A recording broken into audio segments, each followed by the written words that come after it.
Correct. May GC yun sa isang Yan eh. Parents, teacher, meron GC yan. So kung may emergency PTA, man, correct. tama din naman ng mga magulang. Hindi naman ibig sabihin na walang gadget ang mga bata o tas like emergency. Hindi naman, di kalukuhan yun. Lahat ngayon ng bisection, ng mga estudyante, kung anong grade man yan, mapa-elementary, high school, may PTA yan na GC. So malalaman pa rin nila, college lang naman ang wala eh. Well, I guess, kasi sa college, pwede na rin naman mag-gadget ang estudyante kasi hello, college naman na yan. Alam na niyan talaga kung ano yung dapat nila gawin. Kasi ngayon kasi yung mga involvement ng mga minors, halos lahat high school. High school, hindi, may isa pa silang tawag eh, senior high. Senior high, correct. Junior high, senior high. Girl, kung emergency situation lang din ang pag-uusapan, alam na yan ng mga magulang at ng mga teacher. Hindi, Anak nila yun eh, malamang. alam mo, dati, Diba? dati nga, di ba, laging sinasabi sa atin ng mga magulang natin or ng mga teacher na isa lang ang dapat mong ginagawa sa buhay, mag-aral. Yun lang, pagkabataan ka, di ba, yun lang laging sinasaksak sa utak mo. Isa lang gagawin mo, mag-aaral ka lang, wala ka na ibang gagawin eh. 'Di ba? So dapat yun din ang itanim nila sa mga estudyante ngayon na pumunta ka ng eskwela para mag-aral. Correct. Tapos Sabi meron pa niya- sumagot dito ang crazy, no? Hindi naman. Wag na hindi crazy. Hindi ko lang gusto yung sagot niya. Sabi niya, how about Yan din nabasa ko. Ngayon nangyari sa mga students outside the school, paano makontak ang parents? Inside the school nga lang po ang banning, hindi naman At saka hindi, outside. ano mangyari outside the school? Eh, cargo na yun nung magulang niya, no? Outside the school na nga, hello. Ang mga Siguro ate, elementary- banning is not the right term. Ang elementary at high school, Ano na? kuya ng magulang sa eskwelahan kung ayaw yung may mangyari sa kanilang masama sa labas. Kasi ang ano lang, responsibilidad lang ng mga teacher sa loob. Kaya nga ang mga magulang sinusundo yung estudyante sa labas, di ba? Kasi nga ang agreement nila diyan, hindi na sagot ng eskwelahan anuman ang mga sa labas. Kaya sagot na yun ng magulang, obligasyon, responsibilidad ngayon ng magulang kung paano nila ang tawag dito, Iuwi ng safe yung anak nila. yung anak nila. Correct. Girl, Pero isa nag-comment kanina, nabasa ko, ang sabi niya, yung anak daw niya natuto mag-English because of cellphone. Mami, baka po tamad kayo magturo. No, I Kasi think ako that's natuto okay ako. naman. Siguro pero what ako she's kasi- trying to point out is bakit kailangan alisin yung phone sa Alisin school. yung phone. Siguro, I think the better approach is hindi naman sinasabi na bawal mag-cellphone ng mga estudyante. What we're saying is, inside the school, we limit the usage of phone. Pero outside, with the guidance of the parents, they can still They can use utilize their their phones. phones para, they can upskill their child, matulungan nila yung anak nila and all. yung mga magulang na At school time, ganun. perfecto naman ang paggabay nila, 'di ba? Kung sa tingin ng mga magulang talagang 100% na talaga nakatutok sila sa mga anak nila, di pagamitin niyo ng gadget sa bahay.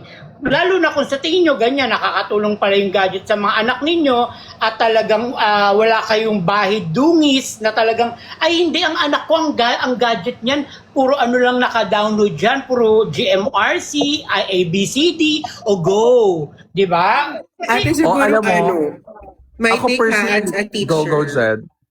Kasi I think baka mamisinterpret ng mga viewers, we're not totally banning the cell phones inside the classroom. If possible, we'll be having like confiscation. If it's academic discourse, then we Correct. will confiscate your phones. Kasi to draw the thin line, in a classroom setup, there is what we so-called online resources and online sources. So technically, meron din kaming mga e-books, mga ganyan. So para hindi rin burdened yung mga students to carry 10 books in a day, we ask them to bring their iPads and download the e-book. So technically, tablet na lang siya. And then, 10 books are downloaded or uploaded in that specific iPad. So, parang ganun yung nangyayari. Sometimes, mas okay for me din na may integration when it comes to technology and social media, of course, but with the guidance of the teacher. Kaya nga, ang teachers ay everyday, meron kaming continuing professional development units. We have CPD that we need to, have every after a year, every after 6 months, para maging in touch din kami with the engaging needs of the technology, at the same time, safekeeping our students. So technically, ang nangyayari kapag ganyan, we don't really ban the students from using their phones. Sometimes we encourage them to open Kumbaga your may phones. limitation lang. Oh, may limitations pa rin because in the world of academe, kailangan din talaga natin ng phone because that's what make us enhance and what makes us keep in touch with the changing needs of the society. So I think minimize when it comes to like academic discourse only, pero there would be time for it kasi nga 'di ba may computer laboratories din tayo. Pero din tayo computer section. So there is a Correct. perfect time for technologies and there is a perfect time for solid academic discourse, physical academic discourse. Yan ang isa sa mga sad reality ng Pilipinas. Hindi natin, when it comes to education, hindi tayo makasabay. Hindi tayo makasabay sa kung ano ang merong panahon. Kasi kung tutuusin, yung paglilimit ng paggamit ng gadget ng isang estudyante na, for example, okay, bawal na mag-gadget ang estudyante sa loob ng eskwelahan. Kung ang pasok ng estudyante ay 6 a.m. to 5 p.m., so wala siyang gadget, wala siyang cellphone between that hours, di ba? Pero, malaking tulong yung e-books na yan para sa mga estudyante. So, paano yun? Dun magkakaroon ng tanong dun eh. O paano yung mga e-books? Alam, pagdala namin sa estudyante ng 10 libro araw-araw. No, dapat yan pinoprovide ng government. Dapat yan nagpo-provide sila ng etong gadget na to, school lang to. Etong gadget namin personal pang bahay to. Dapat yun. Para nakakasabay tayo na oo nga natanggal nila yung paggamit ng gadget ng estudyante, pero at the same time nagbibigay sila ng solusyon paano nila masusolusyonan yung e-books. Si Mikay, hindi siya ma-up kasi may kuliti siya. Oo nga. Kahit i-up ko siya, hindi niya tatanggapin. May kuliti si Mikay. Aling kuliti ate. Yung kagat Yung parang- yung ano dito. Ano siya, yun sabi pag nang boso ka, magkakaroon Ay, ka si ng Sam, community. si Samantha na lang. Si Mikay hindi siya mag-a-up kasi may kuliti siya. Ate, parang magandang ganito, no? Parang, ano. Yes, kasi diba tayong mga friends, wala. wala tayong minsang mga ganito. Wala tayong platform eh, since we already have TikTok. Actually, sa mga I-maximize ano na nga lang. eh, parang ang dami nagpo-post, parang nakikita ko sa mga protest, parang sa mga activity daw ng mga Pride Month, bakit daw walang mga trans queens, parang mga kontesera, ganun. Bakit daw hindi daw tayo nai-invite? Samantalang parang tayo daw yung gabi-gabi sa iba't ibang barangay, tayo daw yung naglalabas ng mga advocacy natin, mga iba't ibang opinion natin. Exactly, yun na yun. Yun na yun. Bakit pa kami makikisali dyan? Gabi-gabi na namin yung sinisigaw. Exactly. We're already voicing out that focuses every night. Yung tungkol sa yung Pride March na yan, yung Pride, ganun din naman eh. Pag nalaman nila na hindi ka nila kakulay, hindi ka rin naman nila i-welcome eh.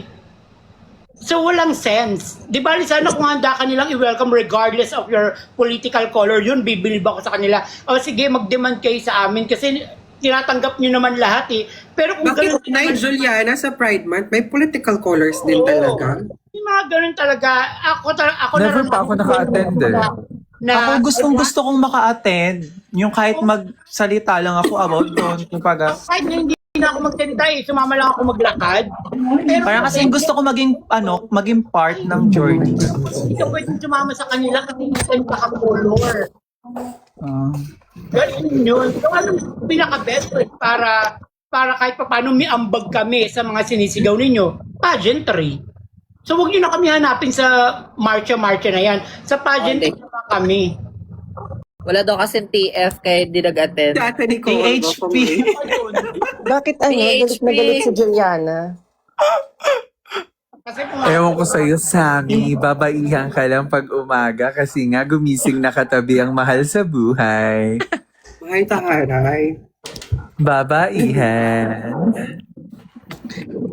Hindi ko ako kung i-invite ako doon, ay go ako. Kasi nga di ba nga drag With sa mga PHP? drag community, With PHP. Billy, Grabe. Kasi attend din ako. di ba Mami hindi Yuki, pa ako naalala mo ano. yung sa drag kineme, umattend ako, yes, I Correct. want to be part, di ba?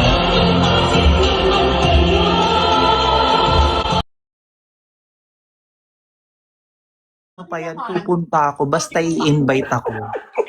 Hindi naman daw natin si Chance din Juliana naman pag walang kamo. PF. Oo.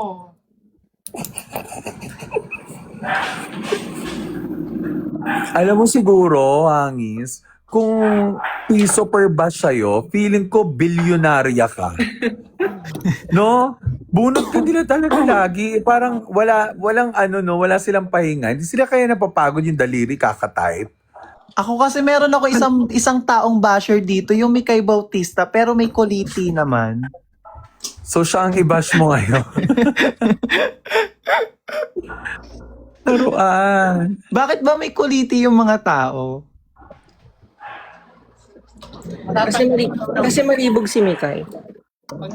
Ward. No PHP, no show up. Pakita natin si Mikay. Wait No lang. PHP, no show up. Kaya Hindi siya parang binan sa akin ni Mika yung ano niya kung paano siya ma-invite. Hindi ko siya makita. Imposibleng nasa dulo pa siya kasi friend kami.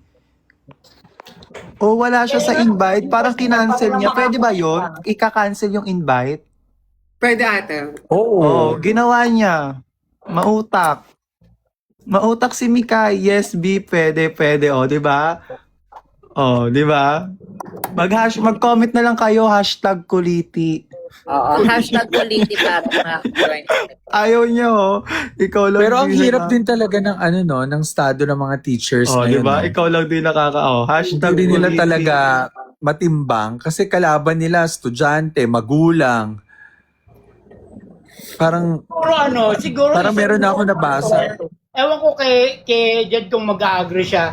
Siguro isa rin kasi sa mga factor kung bakit ganun. Iba rin kasi yung generation ng mga teacher na rin ngayon.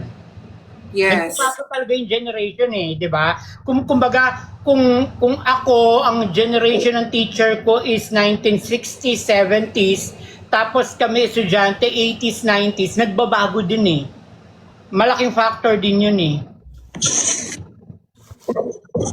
Ituloy niyo lang yung hashtag. #kuliti. Wala Nakakaloka. talaga siya sa akin, oh. Imposible. Dinilit niya. Ay, si Gokong Wei, oh. Hi, Ate Nicole. Ay, wala po service dito. Alam mo, hindi na yan si Nicole. Ibang tao na yan. Hindi na siya makilala. Iba na yung mukha niya. Ay, ibang-iba na nga. Di ba? Hindi na si Nicole Guwakong yan. Pa-avatar Yan ba siya. yun? Juliana, ang dati. init ng ulo mo ang aga-aga. Nai-imber mo ko. Ala, naiiyak ako. Parang naibil ay ako ni Mikay. Olan. Ala, parusa. Ay, ito meron magandang topic. Dapat na bang alisin ang K-12? Oo. Ako, oo.